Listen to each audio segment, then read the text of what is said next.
આપણું શહેર ધબકતું સુરત, વિકાસશીલ શહેર,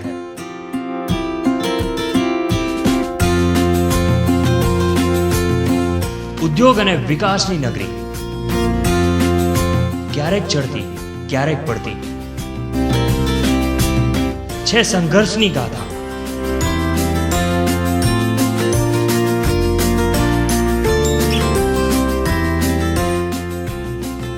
ઉત્સવોની છે મોજ. દિવસભરની ઘટનાઓના સમાચાર જુઓ પ્રાઇમ ટાઈમ ન્યૂઝમાં રાત્રે 9 કલાકે.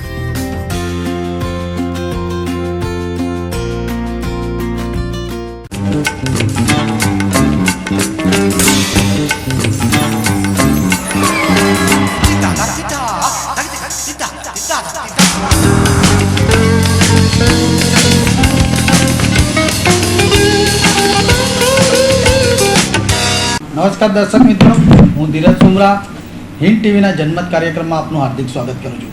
દર્શક મિત્રો, આપણે જોયું છે કે શહેરની અંદર હાલ તાપી નદી વહી રહી છે, પરંતુ આ તાપી નદીની અંદર કેટલાક સમયથી નહીં પરંતુ કેટલાક વર્ષોથી જળકુંભીએ કેટલું દૂષણ ઊભું કર્યું છે કે જેને સુરત મહાનગરપાલિકા અને ભાજપ શાસક સહિત જેટલા પણ લોકો આ તાપીની વાતો કરે છે માત્ર ફોટો સેશન જ સાબિત થઈ રહ્યું છે.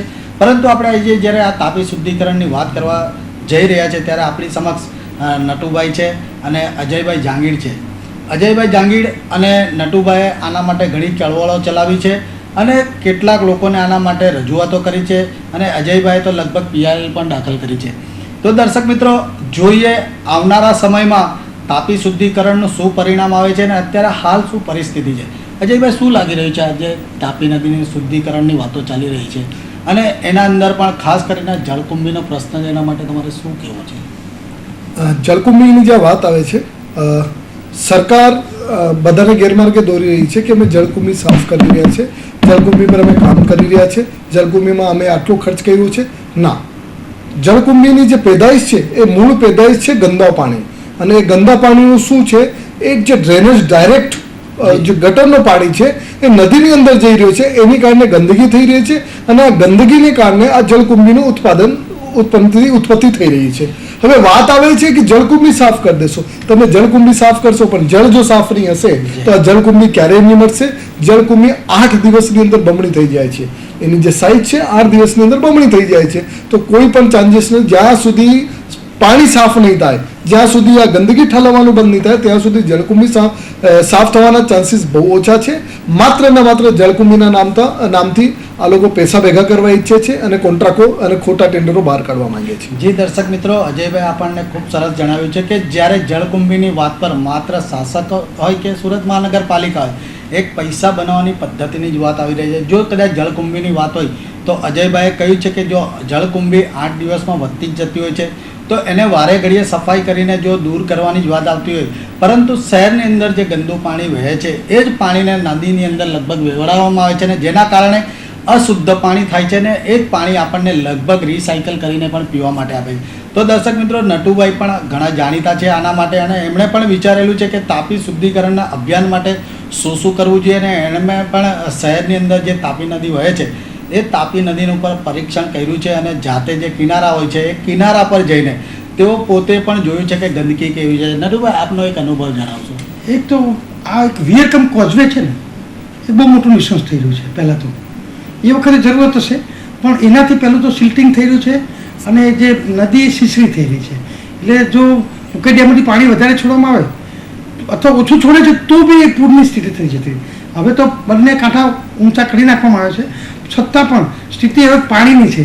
પાણીમાં આજની તારીખમાં મોટા વરાછાથી માંડી નાના વરાછા બધું જેટલી આગળથી જેટલી બી છે કામરેજથી આગળની પણ જે સોસાયટીઓના ગંદા પાણી સીધા જ ઇવન સેપ્ટિક ટેન્ક વગર પણ સીધું જ પાણી આ નદીમાં નાખવામાં આવે છે. અને ઓળી લઈને આખો રાઉન્ડ જો તમે મારો છો તો તમને વાસ્તવમાં ગટરના સીધા જ નળ તમને દેખાશે કે સીધા ભૂંગળા નદીમાં છોડવામાં આવે છે. બીજું કેમિકલ ફેક્ટરી આગળ આપણી આ તાપી નદી છે ને એક મધ્યપ્રદેશ, મહારાષ્ટ્ર, ગુજરાત 3 સમથો છે. ભૂસાવળ પછી ગંદકીનું પ્રમાણ વધે છે. પણ સુરતમાં તો બહુ જ વધી ગયું છે, સીધું જ ડ્રેન લાઈન થયું. એટલે હવે આ તાપીને જો આપણે સુપ્રીમ કોર્ટે ગંગા મૈયાને જીવંત વ્યક્તિત્વ તરીકે પરિભાષામાં લીધું, તો તાપીને પણ આપણે વર્ષોથી જીવંત પરિભાષામાં જ ગણીએ છીએ, એની પૂજા કરીએ છીએ, એની જન્મજયંતિ ઉજવીએ છીએ.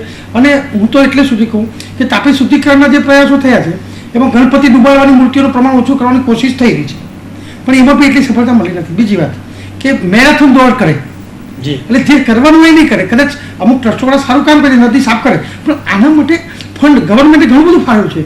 ગયા વર્ષે 9.5 કરોડનો જળકુંભી સાફ કરવાનો કોન્ટ્રાક્ટ આપ્યો. હવે ટેન્ડર બ્લેકલિસ્ટ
કરવામાં આવે છે એ બધો પાણીનો હિસાબ કિતાબ રાખવામાં આવે છે અને સરકાર દર વખતે એસએમસીથી ડિમાન્ડ કરે છે કે ભાઈ તારા એટલા રૂપિયા બાકી બોલે છે. એ 45 લાખ કે 50 લાખ કે 55 લાખ જે આપણે આબાદી ગણતા હોય તો સરકારને આટલું તો સમજવું છે કે ભાઈ અમારા 55 લાખ લોકોના ભાગનું પાણી તો તમે મને આપો.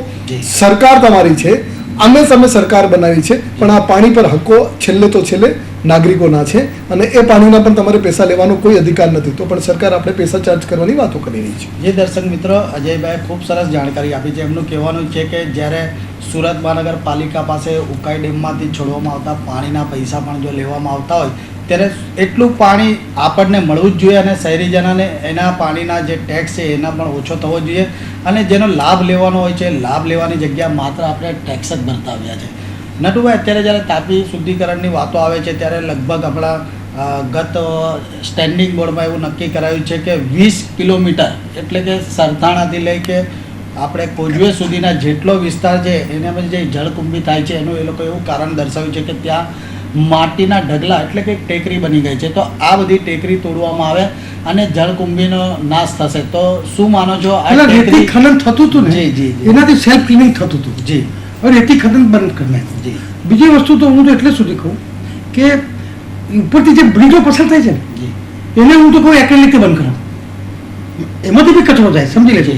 પોલ્યુટર પે એટલે પોલ્યુશન કંટ્રોલના જે એનોના જે લોસ છે એને લખ્યું છે કે જે પોલ્યુશન કરે છે એને ચૂકવવું જોઈએ. તો આપણે આજે પૂર્વ નદી પરથી તો રેલવે ઓથોરિટી કમાય જ છે, જી, હાઈવે ઓથોરિટી કમાય જ છે અને કોર્પોરેશન બી કમાય જ છે, સમજી લેજો. કોઈ બી પુલો કરે છે તો એ એમની પાસે ચાર્જ લેવા, આપણે ગવર્મેન્ટ પાસે વારંવાર પૈસા લેવા, ટેક્સ વધારવો. કહેવામાં શું છે કે પુલની બંને બાજુ ખાલી જાળી લાગી હતી, માછલીઓને દાણા નાખે કે કચરો નાખતા હતા એના માટે, અને સર આત્મહત્યા કરતા હતા એના માટે. પણ તો આત્મહત્યા કરવા જેવું રહ્યું નથી. કામરેજથી મારીને કોઈ બી જગ્યાએ કદાચ નદીમાં ભૂસકો મારે તો કાદવમાં જળકુંભી એને બચાવી લેશે. એ જાળી જેવું થઈ ગયું નેટ. અને જળકુંભી પણ ઉભો ચાલીને પણ કિનારે આવી શકે એટલી મજબૂત જળકુંભી છે. એની જાડાઈ તમે જુઓ ને તો એ જળકુંભી મને તો એવું લાગે છે જો એ બહાર ક્યાંક વાવીએ ને તો સીધું ગ્રીનરી જ થઈ જાય. તો અત્યારે નટુભાઈ આપણને કહ્યું છે કે પરિસ્થિતિ એવી થઈ છે કે રેતી ખનનના કારણે પણ જે ફ્લો વધવો જોઈએ, ફ્લોના કારણે જે શુદ્ધિકરણ છે એ બી અટકી ગયું છે અને જેમણે બ્રિજ નીચે પણ જે વાત કરી છે જાળીઓ લગાવવાની એના કારણે પણ કચરો જતો અટકશે. પરંતુ અત્યારે મહાનગરપાલિકા માત્ર ને માત્ર ટેન્ડર પર કામ કરી રહી છે અને પોતે પણ તાપી શુદ્ધિકરણના અભિયાનની જે ચર્ચાઓ અને જાગૃતિ માત્ર કાગળ પર દેખાઈ રહ્યું છે અને માત્ર એક મશીન મૂકીને જળકુંભી સાફ કરવાથી અમને નથી દેખાઈ રહ્યું છે કે જળકુંભીના કારણે આ તાપી નદીને શુદ્ધ કરી શકશે. પરંતુ અમને તો માત્ર એવું કૌભાંડ જ દેખાઈ રહ્યું છે કે સુરત મહાનગરપાલિકાને શાસક પક્ષો જળકુંભીના નામે જેમ અજયભાઈએ કહ્યું છે તે રીતે માત્ર એક પૈસા બનાવવાનો રસ્તો શોધી કાઢ્યો છે. જો ખરેખર તાપી માતાની લાગણી હોય અને રાજકારણીઓને પણ જો તાપી પ્રત્યે અને શહેરીજનોને પણ તાપી પ્રત્યે જો માતાનું એક બિરુદ તરીકે એમને માન સન્માન હોય તો ખરેખર જોવા જઈએ તો આપણે પણ આ તાપી શુદ્ધિકરણના અભિયાનમાં ભાગ લેવા જઈએ છીએ ત્યારે મહાનગરપાલિકાએ પણ સરકાર આપવો જોઈએ અને આ સહકારથી જ કદાચ આ તાપી શુદ્ધિકરણનું ધ્યેય આગળ વધે એમ છે. અજયભાઈ, જે તમે હમણાં વાત કરી છે કે આ ટેકરીની જે વાત કરી છે તો એના પાછળ બી શું લાગી રહ્યું છે? તાપી શુદ્ધિકરણના નામે ને હવે ટેકરીના નામે પૈસાનો રસ્તો કમાવાનો. મારો વ્યૂ નટુભાઈથી એકદમ અલગ છે. જી, આ ટેકરીના નામથી માત્ર પૈસા કમાવાના એક સાધનો ઊભા કરી રહ્યા છે.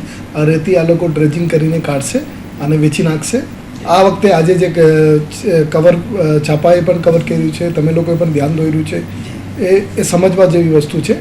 તાપી નદીની અંદર જે રેતી છે એમાં સમજવું પડે કે 3 મીટર જે તાપી નદીનો પાણીનો લેવલ છે એ 3 મીટર સુધીની રેતી એ લોકો કાઢી શકે, એના અંદર ડીપમાં ના જઈ શકે.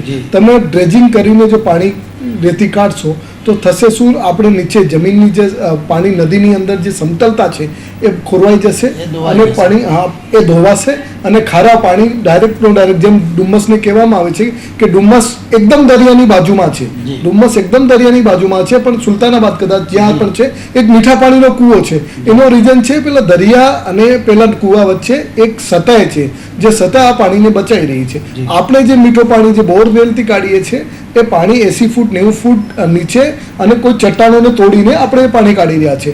જો તમે ડ્રેજિંગ કરીને ખોદીને જો ત્યાં નદીમાં ખોદકામ કરશો, ડ્રેજિંગ કરશો, મશીનરીથી જો તમે ડ્રેજિંગ કરશો તો ગેરંટી છે નદી 50 60 ફૂટ 70 ફૂટ ઊંડી થશે અને આ ઊંડી થવાને કારણે ખારા પાણી અને મીઠા પાણીનો જે મેળ છે એ થઈ જશે અને આપણે જમીનની અંદરનું પાણી છે એ પણ વગડશે. આ જે વસ્તુઓ હું કહેવા માંગુ છું કે આ જે રેતીની જે વાત કરી રહ્યા છે અને રેતીની કારણે જળકુંભી વધી રહી છે એ માત્ર આર્ટિફિશિયલ દેખાવો છે.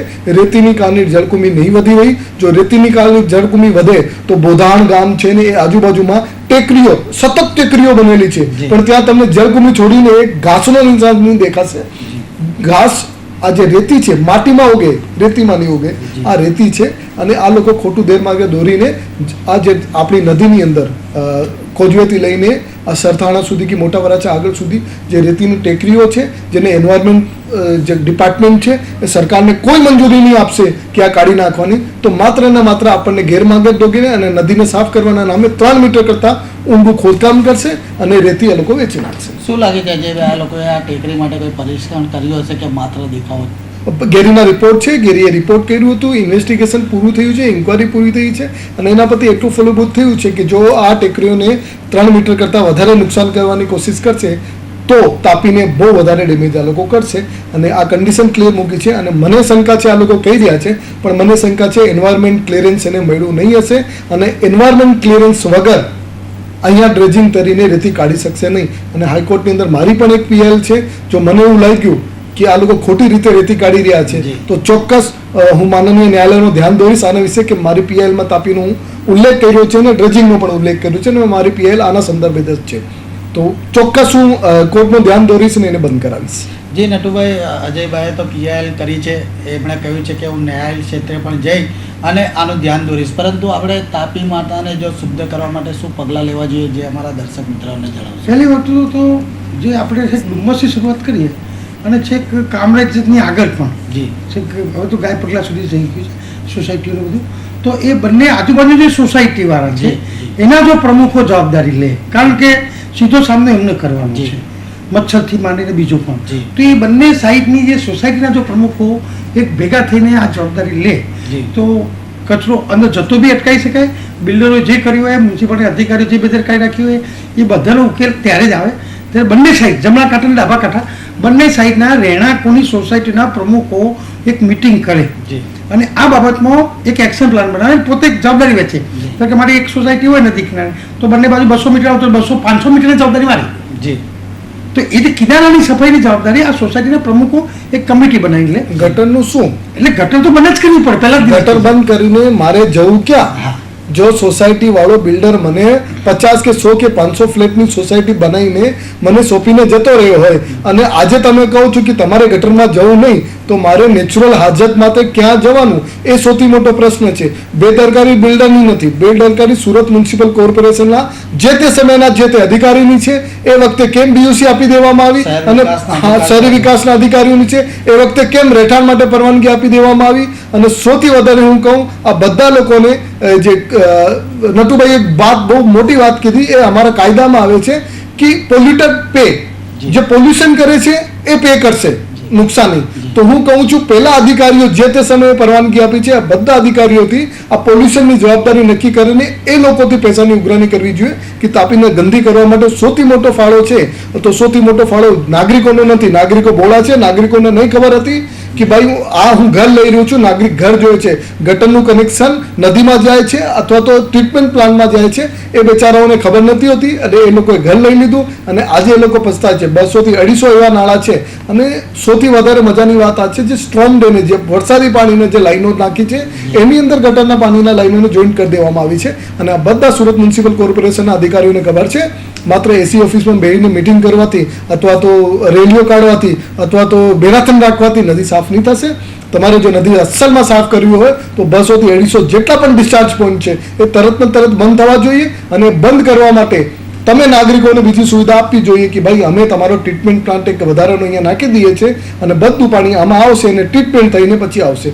1 મહિના કે 2 મહિના પહેલા સુપ્રીમ કોર્ટે બહુ ક્લિયર શબ્દોમાં કીધું છે કે વગર ટ્રીટમેન્ટ પાણી નદીની અંદર કોઈ પણ જાતનું પાણી ન છોડી શકે, ઇન્ડસ્ટ્રી હોય, કોમર્શિયલ હોય કે રેસિડેન્ટ હોય. અને આ કાયદાનું જો પાલન કરવામાં આવે તો બહુ છે. સુપ્રીમ કોર્ટનું ડાયરેક્શનનું જો પાલન કરવામાં આવે પણ બહુ છે. પણ મને એવું લાગે છે કે આ લોકોને ઇલેક્શનની તૈયારીઓમાં વધારે ઇન્ટરેસ્ટ છે, પૈસા કમાવામાં વધારે ઇન્ટરેસ્ટ છે અને રેલીમાં વધારે ઇન્ટરેસ્ટ છે. જી અજયભાઈ, આપણને કહ્યું છે કે જ્યારે ડિસ્ચાર્જની વાત છે, આ ગંદુ પાણી ડિસ્ચાર્જ કરવામાં આવે છે અને ત્યાંથી લઈ કે જ્યારે જે તાપી કિનારા પર જે બિલ્ડિંગો બને છે તો ખરેખર તેમની સાચી વાત છે કે આપણે જ્યારે ફ્લેટ લેતા હોઈએ છીએ ત્યારે મકાન જોઈએ છે, જ્યારે ડ્રેનેજની સુવિધા છે કે ક્યાં જાય છે લાઈન, એને કોઈ નિસ્બત નથી હોતો.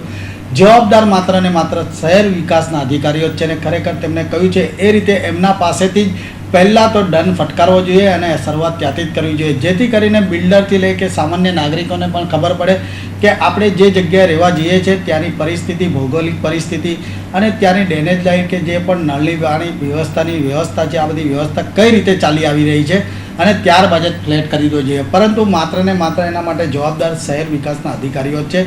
તો ખરેખર અજયભાઈએ કહ્યું છે એ જ રીતે એમની પાસેથી શરૂઆત કરવી જ જોઈએ દંડ ઉઘરાવવાની. આપણે જે નટુભાઈ વાત કરી છે કે ભાઈ ઓવરફ્લે ડિસ્ચાર્જ થાય છે, આ પાણી ગંદુ જાય છે અને એ જ પાણી કદાચ આપણે ઘણી વખત જોયું છે.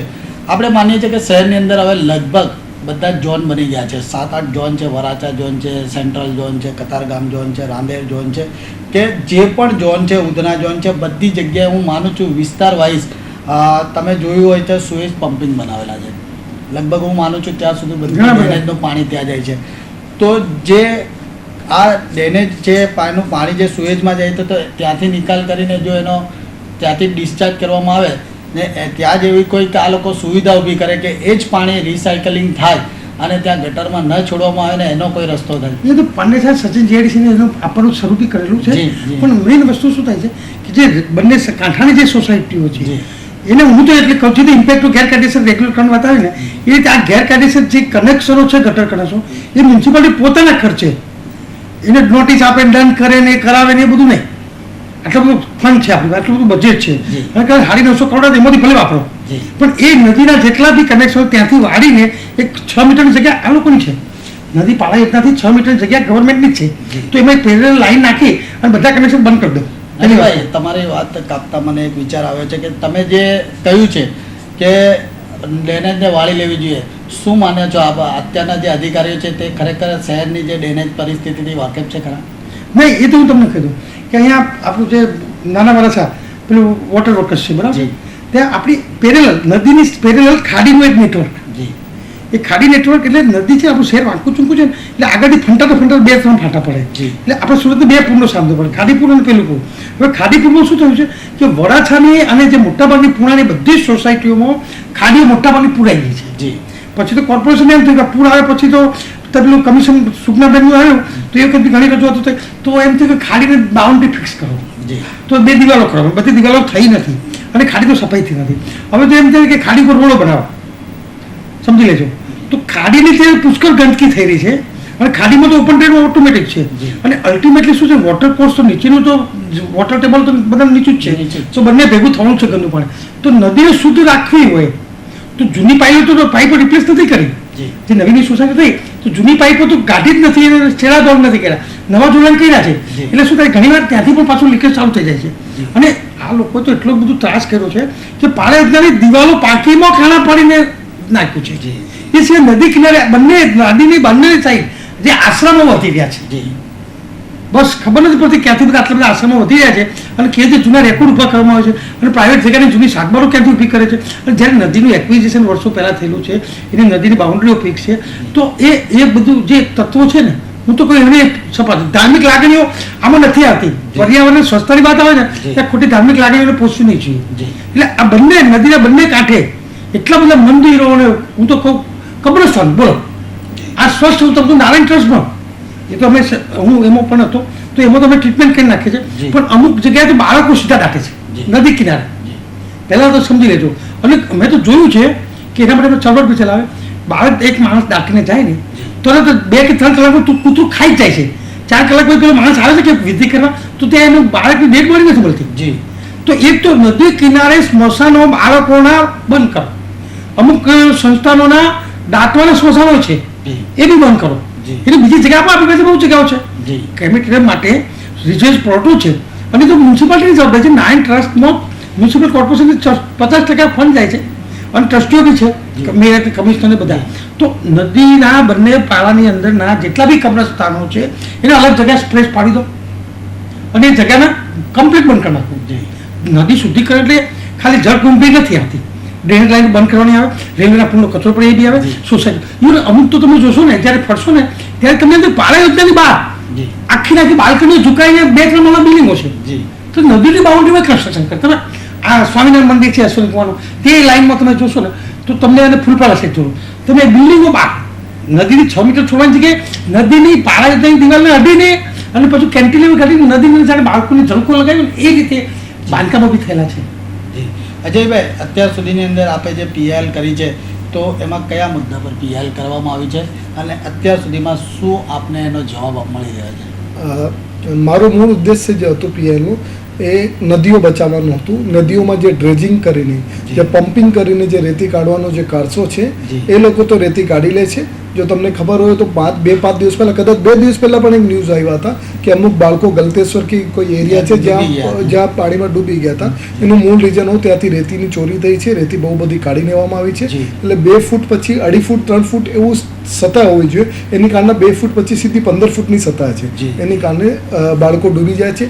એનું મિનિંગ આ છે કે ત્યાંથી રેતી ખોટી રીતે ડ્રેજિંગ કરીને કાઢી. એટલે મારી પીએલમાં ડ્રેજિંગ એ મૂળ એ જ ભાવના છે મારી. અને એના માટે 3 કે 4 મહિના પહેલા સુરત કલેક્ટર, એમ તો બધા જ જીઓલોજીસ્ટ આખા ગુજરાતને 18,000 પાનાની નોટિસ આપવામાં આવી છે, પણ સુરત કલેક્ટર અને નવસારીના collector, Surat DFO, Navsari DFO અને સુરત જીઓલોજીસ્ટ, નવસારી જીઓલોજીસ્ટને ખાસ કરીને નોટિસ આપીને કોર્ટે કીધું છે કે આ બધું બંધ કરીને અમને રિપોર્ટ કરો, અમને જાણકારીમાં લાવો. અને નેક્સ્ટ હિયરિંગ પર લગભગ એ લોકો રિપોર્ટ લઈને આવશે. અને મને આશા છે કે આ નદીઓનું જે ખોટી રીતે જો બતાવીને ડ્રેજિંગ કરીને જે લોકોનું નદીની રેતી ઉપર ધ્યાન છે, કેમ રેતી જે એવી વસ્તુ છે જે નવી જનરેટ નથી થતી, આર્ટિફિશિયલ સેન્ડ આવતી નથી કે આર્ટિફિશિયલ સેન્ડ તરફ અમે જતા નથી. અને મુંબઈ જેવા એરિયાની અંદર રેતીની બહુ ડિમાન્ડ છે. એની કારણે અહીંયાથી બધી રેતી ચોરી થઈને આજુબાજુના સ્ટેટમાં જઈ રહી છે. એટલે મારી પીએલમાં એક જ ઉદ્દેશ્ય છે, નદી બચે, નદીનું પાણી બચે અને નદીની સતહો બચે. જી દર્શક મિત્રો, આપણે જોયું છે કે જ્યારે તાપી શુદ્ધિકરણની વાત આવી છે ત્યારે સુરત મહાનગરપાલિકા અને શાસકો માત્ર જવાબદાર જ ઠેરવ્યા છે. નટુભાઈ છે, અજયભાઈ જાંગીર છે, તેઓ ન્યાય ક્ષેત્રે પણ પહોંચી ગયા છે, પોતે પણ પરીક્ષણ કર્યું છે. કેટલાક ટ્રસ્ટો અને કેટલાક આશ્રમોએ શું કામગીરી ભજવી છે, બિલ્ડરોએ શું કામગીરી ભજવી છે અને શહેર વિકાસ અધિકારીઓ પણ આમાં કેટલા ભાગ ભજવ્યો છે તેની આપણે ખૂબ સરસ માહિતી આપી છે. પરંતુ બંને લોકોનો એક જ ધ્યેય છે, તાપી શુદ્ધિકરણ અને તાપીને બચાવવાનો ધ્યેય છે. ખૂબ સરસ ધ્યેય છે. તો પ્રજાજનોને પણ માત્ર એમનું પણ કહેવું છે કે આપણે પણ પોતે તાપી માતાની જાગૃતિ માટે કચરો ન ફેંકીએ અને ફરી પાછા આપણે પણ જ્યારે આ તાપી માતાની વાત આવે છે ત્યારે મા તાપીને પૂજા અર્ચના કરીએ છીએ ત્યારે આપણે પણ ગંદકી ન કરવી જોઈએ. જી દર્શક મિત્રો, ફરી પાછા આવા કાર્યક્રમ સાથે મળીશું. ત્યાં સુધી રજા આપશો. જય હિન્દ.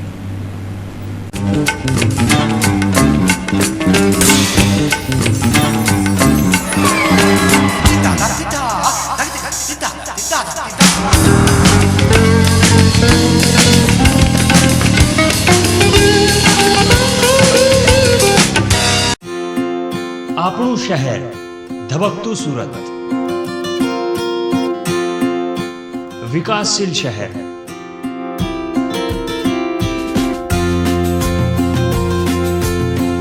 ઉદ્યોગ અને વિકાસની નગરી, ક્યારેક ચડતી ક્યારેક પડતી છે સંઘર્ષની ગાથા.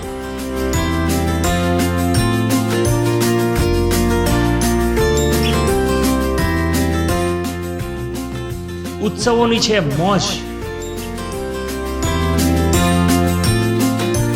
દિવસભરની ઘટનાઓના સમાચાર જુઓ પ્રાઇમ ટાઈમ ન્યૂઝમાં રાત્રે 9 કલાકે.